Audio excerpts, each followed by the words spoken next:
3년째 이어지는 지독한 가뭄에 땅은 거북등처럼 갈라지고 민심은 흉흉하기만 했습니다.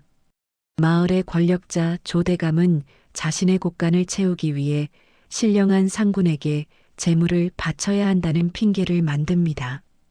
그 희생양은 대감댁에서 가장 미천한 취급을 받던 연호비 꽃분이었습니다. 쌀 서너 가마와 비단 몇 필에 팔려가듯 산으로 보내진 꽃분은 그것이 제 인생의 끝이라 믿었습니다. 깊은 밤 산줄기를 타고 흐르는 바람소리가 스산하게 귓가를 스칩니다. 발목에 채워진 쇠사슬이 차가운 바위에 부딪히며 챙그랑 소리를 낼 때마다 꽃분의 어깨는 가늘게 떨렸습니다. 붉은 홀레복을 입은 채 죽음을 기다리던 꽃분은 가늘게 떨리는 목소리로 의졸입니다. 아, 하늘도 무심하시지. 평생을 매질 아래 노비로 살다 죽는 길조차 누군가의 배를 불리는 재물이라니. 차라리 나를 어서 물어가소서. 짐승의 이빨이 이 고단한 산보다 아프지는 않을 터이니. 그때였습니다. 묵직한 공기가 그녀의 등 뒤를 덮쳤습니다. 낙엽 밟는 소리조차 들리지 않는 거대한 그림자가 드리워지고 번뜩이는 노란 눈동자가 어둠 속에서 나타났습니다. 집채만 한 백호가 그녀의 앞에 섰을 때 꽃분은 두 눈을 질끈 감았습니다. 하지만 목덜미를 파고들어야 할 날카로운 이빨 대신 뜨겁고 축축한 기운이 그녀의 뺨을 훑고 지나갔습니다. 낮게 깔리는 짐승의 으르렁거림은 어느새 울림이 깊은 사내의 목소리로 변해 있었습니다. 죽으러 온 것이냐 아니면 나를 먹이러 온 것이냐. 꽃분이 천천히 눈을 떴을 때 호랑이는 온데간데 없고 서늘한 기운을 내뿜는 건장한 사내가 서 있었습니다. 달빛을 받아 은색으로 빛나는 머리카락과 짐승의 안광을 지닌 사내는 꽃분의 턱을 거칠게 들어 올렸습니다. 인간들이 드디어 미쳤구나. 고작 쌀 몇 가마에 이런 보물을 내던지다니. 내 눈에 고인 그 눈물이 아까워 차마 물어뜯지 못하겠구나. 사내의 손가락이 꽃분의 젖은 눈가를 훑고 지나갔습니다.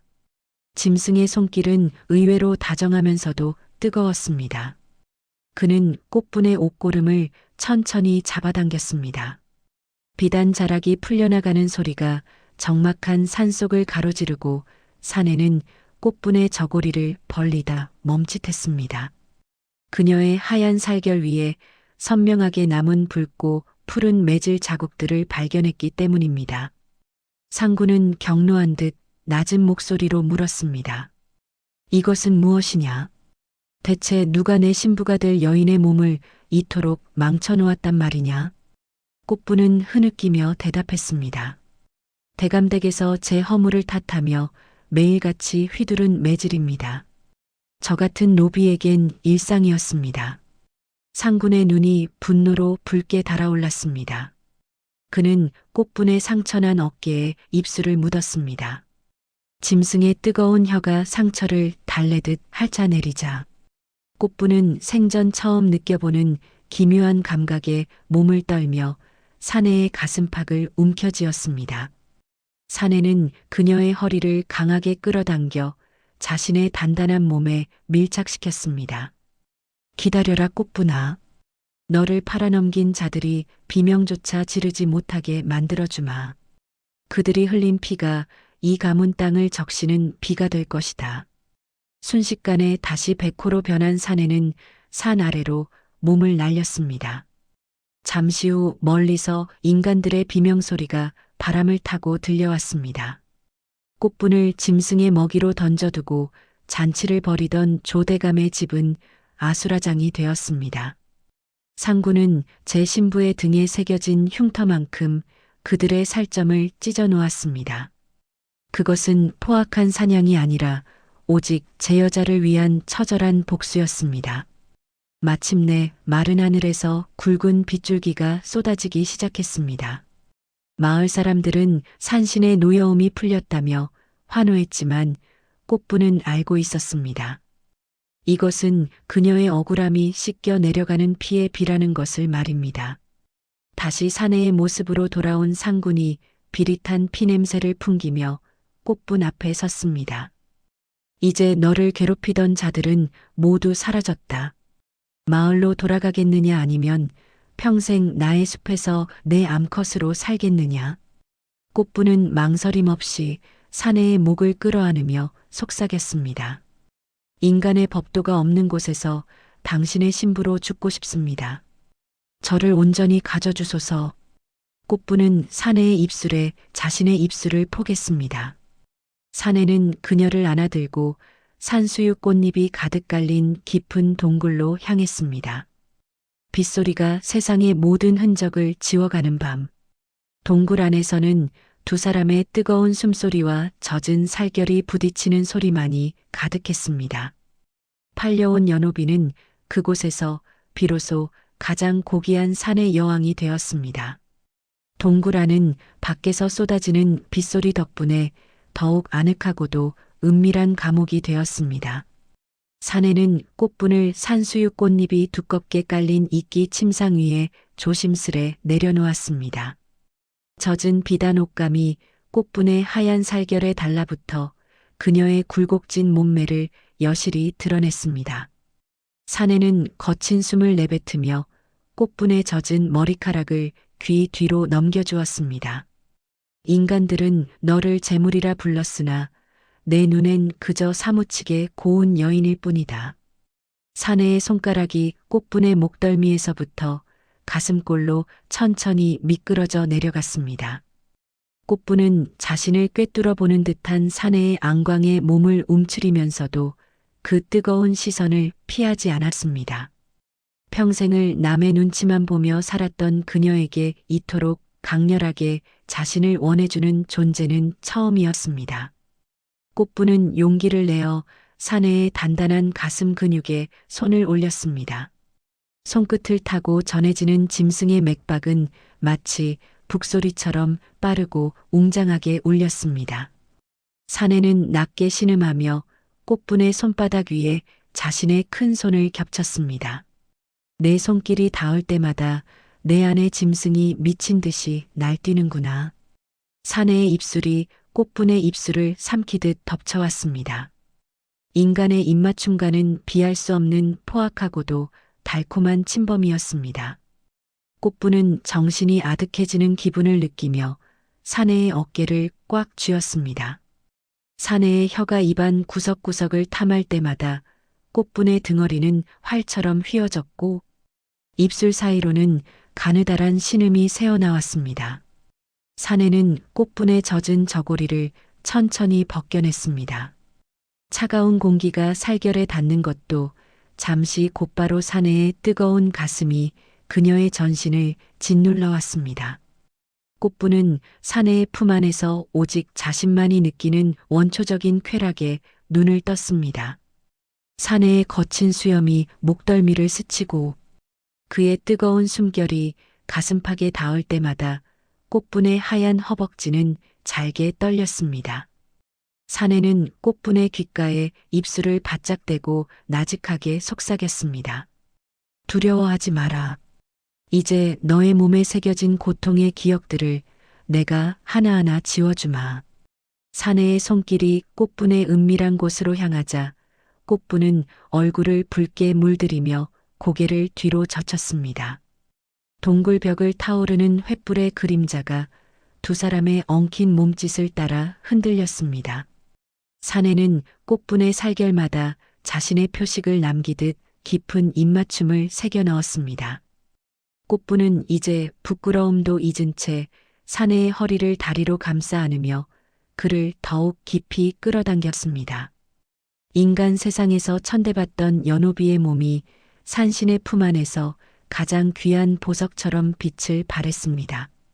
사내는 그녀의 귓가에 사랑스러운 짐승의 울음소리를 내뱉으며 그녀의 안으로 자신의 모든 기운을 쏟아부었습니다. 창밖의 빗줄기는 더욱 굵어지고 산속의 밤은 깊어만 갔습니다. 하지만 동굴 안의 열기는 식을 줄 몰랐습니다. 꽃분은 사내의 가슴에 얼굴을 묻고 안개처럼 몽롱한 의식 속에서 생각했습니다. 이것이 죽음이라면 차라리 영원히 깨어나고 싶지 않다고 말입니다. 짐승의 신부가 된 여인은 그렇게 인간의 이름을 버리고 상군의 유일한 안식처가 되었습니다. 산수유 향기가 진동하는 어둠 속에서 두 사람의 가쁜 호흡만이 하나로 엉켜 영원 같은 밤을 지새우고 있었습니다. 동굴 입구로 스며드는 새벽빛이 꽃분에 감긴 눈꺼풀 위로 내려앉았습니다. 밤새 폭풍처럼 몰아치던 빗소리는 어느덧 잦아들고 숲은 씻겨 내려간 흙내음과 풀향기로 가득 찼습니다. 꽃분은 무거운 눈을 뜨며 곁을 살폈습니다. 자신을 감싸 안고 있던 사내의 품은 여전히 화로처럼 뜨거웠고 그의 커다란 손은 잠결에도 꽃분의 허리를 단단히 감아 보호하고 있었습니다. 사내는 그녀가 깨어난 것을 느꼈는지 감고 있던 눈을 천천히 떴습니다. 어스름한 새벽빛 속에서 다시 마주한 그의 안광은 어젯밤의 포악함 대신 깊은 연민과 다정함을 품고 있었습니다. 사내는 꽃분의 이마에 흐트러진 머리카락을 넘겨주며 낮게 속삭였습니다. 밤새 많이 고단했겠구나. 인간의 몸으로 짐승의 탐닉을 견뎌내느라 고생이 많았다. 꽃분은 붉어진 얼굴로 그의 가슴팍에 얼굴을 묻었습니다. 재물이 되어 이곳에 올 때만 해도 이 아침의 태양을 볼 수 있을 거라곤 상상도 하지 못했습니다. 사내는 그녀의 턱을 가볍게 들어 올려 눈을 맞추었습니다. 이제 너는 더 이상 이름 없는 노비꽃분이 아니다. 이 인왕산의 모든 생명이 너를 나의 신부로 우러를 것이며 누구도 너의 몸에 손끝 하나 대지 못할 것이다. 꽃분은 사내의 눈 속에 비친 자신의 모습을 보았습니다. 공포에 질려 떨던 가련한 노비가 아니라 한 남자의 사랑을 받아 생기가 도는 여인의 얼굴이었습니다. 사내는 제 품에서 꽃분을 고쳐 안으며 그녀의 손가락에 작은 가락지 하나를 끼워 주었습니다. 그것은 금도 옥도 아니었으나 상군이 수백 년간 간직해온 영험한 기운이 서린 것이었습니다. 이것이 너와 나의 약속이다. 내가 어디에 있든 이 가락지가 너를 지킬 것이며 내가 나를 부를 때마다 산의 바람이 내게 그 소식을 전할 것이다. 꽃분은 눈가에 맺힌 눈물을 닦아내며 고개를 끄덕였습니다. 저 또한 약속하겠습니다. 산신령님, 아니 나의 서방님. 비록 인간의 짧은 생을 가졌으나 숨이 다하는 그날까지 당신의 곁을 떠나지 않겠습니다. 설령 다시 태어난다 해도 산수유 꽃향기를 따라 당신을 찾아오겠습니다. 사내는 그 대답이 마음에 든 듯 꽃분의 입술에 가벼운 입맞춤을 남겼습니다. 그리고는 그녀를 안아 동굴 밖으로 나섰습니다. 눈앞에는 비에 씻겨 내려간 투명한 산등성이가 펼쳐져 있었습니다. 상군은 거대한 백호로 변해 꽃분을 자신의 등에 태웠습니다. 꽃분은 호랑이의 부드러운 털에 얼굴을 대고 그가 내뿜는 진한 짐승의 향기를 들이마셨습니다. 백호는 산 정상을 향해 길게 포효했습니다. 그것은 마을 사람들에게 전하는 경고이자 산의 모든 존재에게 새로운 주인이 왔음을 알리는 선포였습니다. 붉은 산수유 꽃잎이 바람에 흩날리는 산길을 따라 짐승과 여인은 누구도 닿을 수 없는 그들만의 영원한 낙원으로 깊숙이 사라져갔습니다.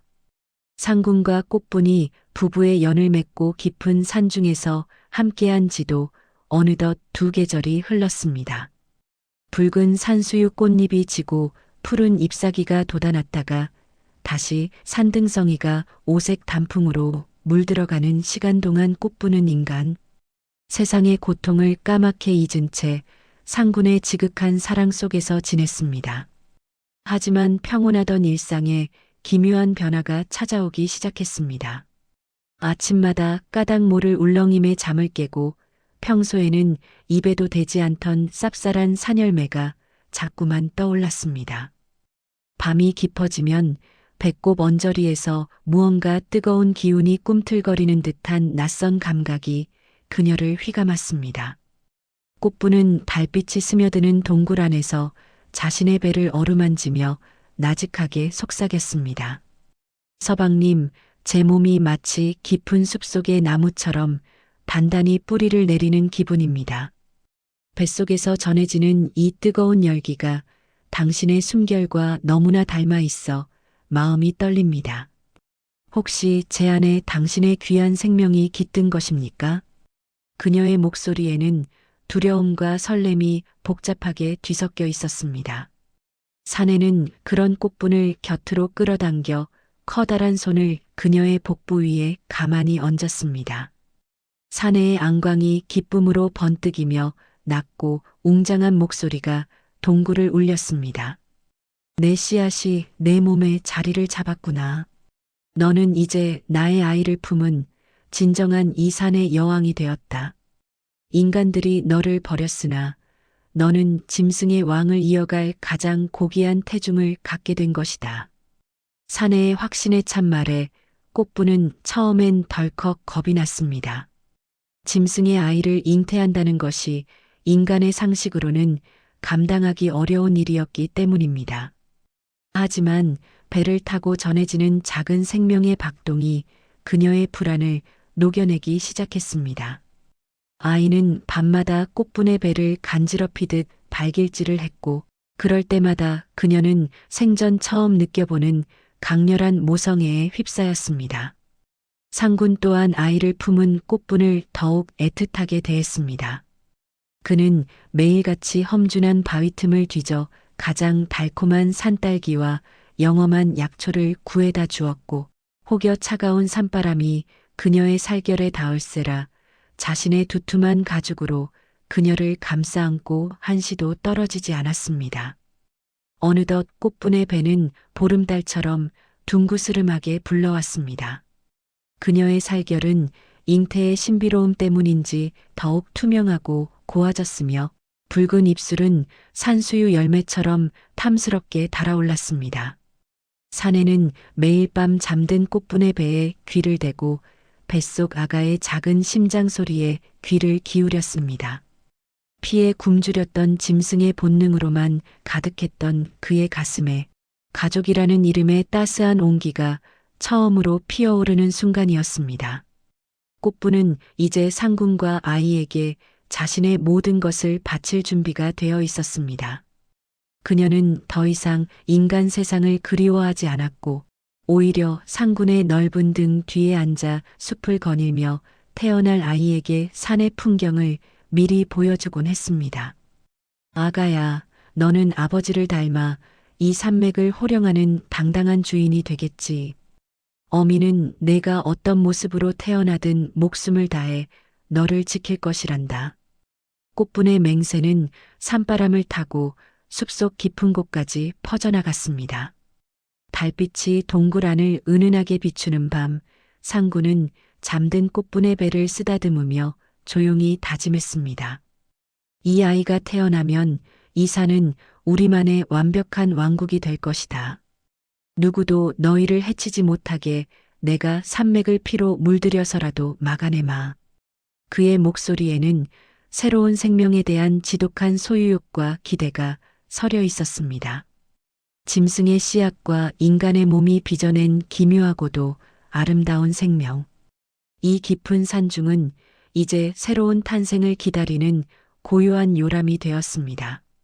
하지만 그 평화로운 정막 너머에는 인간과 짐승의 경계를 허물고 태어날 신비로운 존재를 시기하는 운명의 폭풍이 조금씩 고개를 들고 있었습니다. 꽃분은 사내의 품속에서 가장 달콤하고도 위태로운 꿈을 꾸며 다가올 산통의 시간을 묵묵히 기다리고 있었습니다. 마침내 산수유 열매가 핏빛으로 붉게 익어 툭툭 떨어지던 어느 깊은 밤, 꽃분의 산통이 시작되었습니다. 동굴 밖은 이 신비로운 탄생을 축복하듯 거대한 천둥 소리와 함께 쏟아지는 빗줄기가 온 산을 뒤흔들었습니다. 꽃분은 땀에 젖은 머리카락을 헤치며 짐승의 고통보다 더한 산통에 몸부림쳤습니다. 사내는 다시 인간의 형상을 하고 그녀의 곁을 지켰으나 제 여인이 겪는 고통을 대신할 수 없어 안절부절 못하며 그녀의 두 손을 으스러지도록 꽉 맞잡았습니다. 꽃분이 마지막 비명과 함께 혼절하듯 고개를 떨구었을 때 동굴 안은 눈부신 금빛 광채로 가득 찼습니다. 그리고 이내 갓 태어난 아기의 울음소리가 천둥 소리를 뚫고 산맥 전체로 울려 퍼졌습니다. 그것은 인간의 울음소리 같기도 했고 어린 짐승의 포효 같기도 한 기묘하고도 웅장한 소리였습니다. 정신을 차린 꽃분이 떨리는 손으로 아이를 받아 안았을 때 그녀는 자신의 눈을 의심했습니다. 아이의 등에는 눈부시게 하얀 솜털이 돋아나 있었고 갓 뜬 아이의 눈동자는 아버지인 상군을 꼭 닮은 황금빛으로 번뜩이고 있었습니다. 인간의 형상을 하고 있으되 영물의 기운을 타고난 세상 어디에도 없는 존재였습니다. 사내는 감격에 젖어 아이의 작은 머리를 어루만졌습니다. 산의 정기를 타고난 나의 후계자로구나. 이 아이가 첫 발걸음을 떼는 날, 대지는 이 아이의 발바닥 아래에서 요동칠 것이다. 하지만 기쁨도 잠시 산 아래. 인간 마을에서는 이 기이한 탄생의 전조를 예사롭지 않게 여긴 자들이 움직이기 시작했습니다. 한밤중에 해가 뜬 듯 밝은 빛이 산꼭대기에서 치솟고 짐승들이 일제히 절을 올리듯 머리를 조아리는 광경을 본 관아의 포졸들과 욕망의 눈먼 사냥꾼들이 횃불을 들고 산을 오르기 시작한 것입니다. 그들은 제물로 바쳐진 노비가 요물을 낳았다고 믿으며 그 신비로운 생명을 빼앗아 나라에 바치려는 흉계에 눈이 멀어 있었습니다. 멀리서 들려오는 개 짖는 소리와 인간들의 비릿한 욕망, 섞인 냄새를 맡은 상군의 안광이 다시 살기로 차갑게 식어갔습니다. 사내는 꽃분과 아이를 깊은 동굴 안쪽 자신이 직접 쳐둔 영험한 결계 속으로 밀어 넣었습니다. 꽃분아, 아이를 꼭 안고 절대 밖을 보지 마라. 내 허락 없이 이 결계를 나가는 자는 죽음뿐임을 인간들에게 똑똑히 가르쳐 주마. 상군은 다시 거대한 백호로 변해 어둠 속으로 몸을 날렸습니다. 폭풍우 속에서 비명소리가 울려 퍼졌습니다. 제 신부와 자식을 지키기 위한 상군의 분노는 인간들이 감당할 수 있는 수준이 아니었습니다. 꽃분은 가슴속에 아이를 꼭 품은 채 상군의 승전보를 기다렸습니다. 뱃속에 있을 때보다 더 따뜻한 온기를 내뿜는 아이는 밖에서 벌어지는 처참한 사륙의 소리에도 아랑곳하지 않고 어머니의 품에서 평온하게 잠들어 있었습니다. 비가 그치고 동틀역의 서광이 비칠 때쯤 피칠갑이 된 백호가 다시 동굴로 돌아왔습니다. 상군은 입에 문 인간들의 깃발을 꽃분의 발치에 내던지며 다시 사내의 모습으로 변했습니다. 이제 누구도 너희를 찾지 못할 것이다.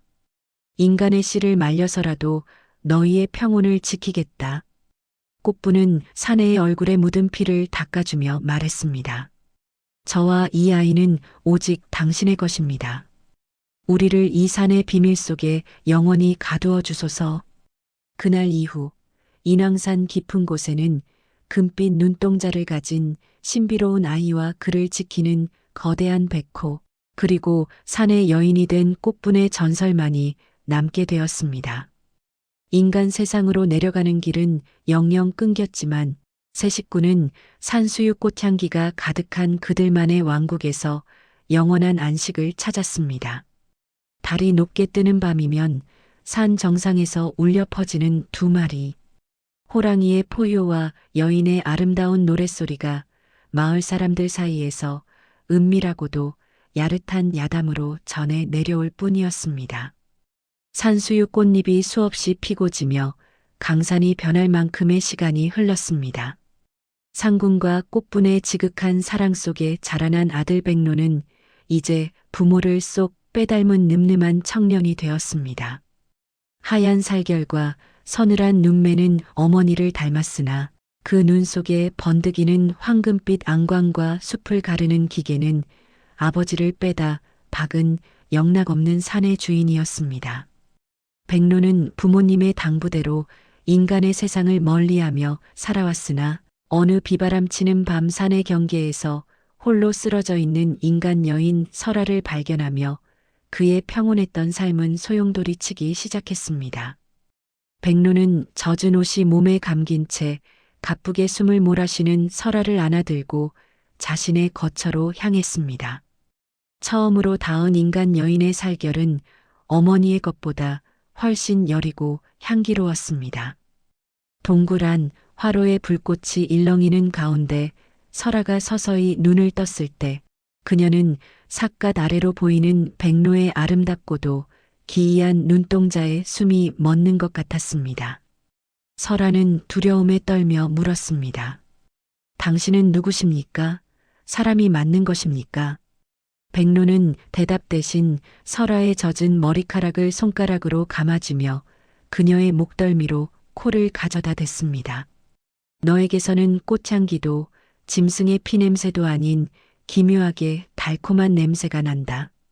내 심장이 이토록 거세게 뛰는 것은 내가 나를 유혹하기 때문이냐? 백로의 낮은 목소리가 동굴벽을 타고 울리자 설아의 몸은 소름이 돋으며 뜨겁게 달아올랐습니다. 그는 인간의 예법 따위는 모르는 짐승의 본능으로 설아의 젖은 저고리끈을 천천히 풀었습니다. 설아는 밀어내려 했으나 백로의 손길이 닿는 곳마다 마치 불길이 일듯 짜릿한 전율이 일었습니다. 백로는 설아의 가느다란 손목을 한 손으로 제압한 채 그녀의 입술을 거칠게 삼켰습니다. 인간 세상의 선비들에게서는 느껴보지 못한 포악하고도 절박한 입맞춤이었습니다. 백로의 황금빛 눈동자가 어둠 속에서 타오르기 시작했습니다. 너를 본 순간부터 내 안의 짐승이 너를 찢고 싶어 하는지 품고 싶어 하는지 알 수가 없구나. 설아는 백로의 가슴팍을 밀어내던 손에 힘을 풀고 그 단단한 어깨를 감싸 안았습니다. 무서웠으나 거부할 수 없는 이끌림이었습니다. 백로는 설아의 하얀 가슴골에 얼굴을 묻고 짐승처럼 으르렁거리는 신음을 내뱉었습니다. 그의 손길이 설아의 허벅지 안쪽을 타고 올라올 때마다 설아는 신음과 비명을 동시에 내지르며 백로의 등에 손톱 자국을 남겼습니다. 밤새 동굴 밖에는 빗줄기가 대지를 적셨고 동굴 안에서는 인간의 이성과 짐승의 본능이 엉겨붙어 뜨거운 열기를 뿜어냈습니다. 백로는 설아의 몸 구석구석을 탐하며 자신의 씨앗을 심어 넣으려는 듯 지독하게 탐닉했습니다. 설아는 그 파괴적인 쾌락 속에서 비로소 자신이 살아있음을 느꼈습니다. 이것은 부모가 걸었던 그 지독한 연정의 반복이자 새로운 운명의 서막이었습니다. 새벽이 찾아오고 백로는 잠든 설아의 이마에 입을 맞추었습니다. 이제 너는 산을 내려갈 수 없다. 내 아버지가 어머니를 그러했듯 나 또한 너를 이 산의 비밀 속에 가둘 것이다. 백로의 눈동자에는 지독한 소유욕과 사랑이 뒤섞여 있었습니다. 인간 세상에서 사라진 여인과 산의 왕자가 된 반인반수의 사내. 그들의 은밀하고도 야릇한 이야기는 인왕산 깊은 골짜기에 다시 한번 붉은 산수유 향기를 퍼뜨리며 영원히 끝나지 않을 야담으로 남게 되었습니다. 동굴 안을 가득 채웠던 미래의 온기가 가시기도 전 새벽의 정적을 깨는 날카로운 화살 소리가 공기를 갈랐습니다. 설아를 찾아 산을 뒤지던 사냥꾼들과 관아의 포졸들이 횃불을 들고 들이닥친 것입니다. 그들은 요괴에게 홀린 양반과 규수를 구한다는 명목 아래 백로의 거처를 포위했습니다. 빗나간 화살 하나가 설아의 하얀 어깨를 스치며 붉은 피가 배어나왔고 그 핏방울이 차가운 바닥에 떨어지는 순간 백로의 눈동자는 더 이상 황금빛이 아닌 핏빛 광기로 물들기 시작했습니다. 백로는 나직하게 으르렁거리며 삿갓을 벗어 던졌습니다. 은색 머리카락이 바람에 흩날리고 그의 등에서 돋아난 하얀 솜털들이 서슬 퍼런 기운을 내뿜었습니다. 감히 누구의 몸에 손을 대느냐. 백로의 목소리는 산맥을 울리는 천둥 소리가 되어 인간들의 심장을 얼어붙게 만들었습니다. 그는 순식간에 그림자처럼 움직여 사냥꾼들의 목덜미를 낚아챘습니다. 비명소리가 골짜기를 메웠으나 백로의 손길엔 자비란 없었습니다. 그것은 단순한 싸움이 아닌 제 암컷을 지키려는 포식자의 무자비한 사냥이었습니다. 선열이 낭자한 전투가 끝난 후 백로는 피칠갑이 된 채로 동굴 안쪽에서 떨고 있는 설아에게 다가갔습니다. 설아는 피 냄새를 풍기며 다가오는 백로의 모습에 뒷걸음질 쳤으나 백로는 그녀의 허리를 거칠게 낚아채 품에 가두었습니다. 보았느냐? 이것이 내가 살던 세상의 끝이다. 그들은 너를 구하러 온 것이 아니라 내 것을 탐하러 온 벌레들일 뿐이다. 백로의 뜨거운 숨결이 설아의 귓가를 어지럽혔습니다. 백로는 설아의 상처난 어깨에 묻은 피를 자신의 혀로 천천히 핥아 올렸습니다. 비릿한 피의 맛과 설아의 달콤한 살 냄새가 섞이자 백로의 아랫배는 다시 한번 뜨겁게 달아올랐습니다. 그는 겁에 질린 설아의 눈물을 닦아주는 대신 그녀의 입술을 부서질 듯 짓눌렀습니다. 이제 너는 돌아갈 곳이 없다. 내 몸에는 이미 나의 피와 나의 기운이 새겨졌으니 죽어서도 이 산을 벗어나지 못할 것이다. 백로는 설아의 옷자락을 찢어내어 그녀의 전신을 자신의 피로 적시듯 탐하기 시작했습니다. 공포는 어느새 기묘한 흥분으로 변해 설아의 온몸을 휘감았습니다. 밖에는 죽은 자들의 피가 대지를 적시고 안에는 살아있는 두 남녀의 정염이 동굴을 불태웠습니다. 설아는 백로의 등에 선명한 손톱 자국을 남기며 그의 거친 움직임에 몸을 맡겼습니다. 동틀녘 백로는 설아의 목덜미에 깊은 이빨 자국을 남겼습니다. 그것은 짐승이 제 영역을 표시하는 낙인이자 영원히 그녀를 소유하겠다는 맹세였습니다. 인간 세상에서 설아라는 이름은 죽은 자의 명부에 올랐으나 인왕산 깊은 곳에서는 백로의 유일한 반려이자 신부로서 새로운 삶이 시작되었습니다. 붉은 산수유 열매가 다시 떨어질 때 두 사람의 기이하고도 뜨거운 포효는 산 안개 속에 묻혀 영원한 전설이 되었습니다.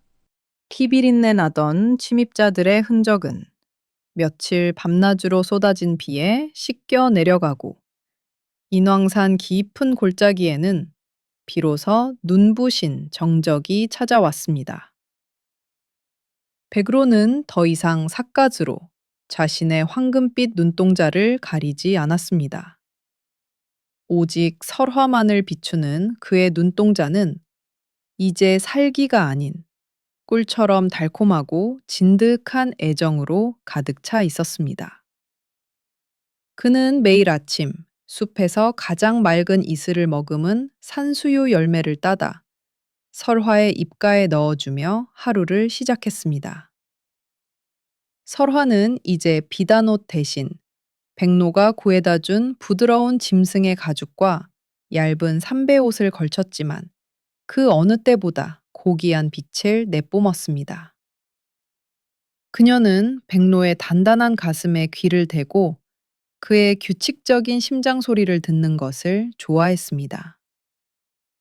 백로는 그런 설화가 사랑스러워 견딜 수 없다는 듯 커다란 손으로 그녀의 가느다란 허리를 감싸 안고 온종일 숲의 비밀스러운 장소들을 보여주었습니다.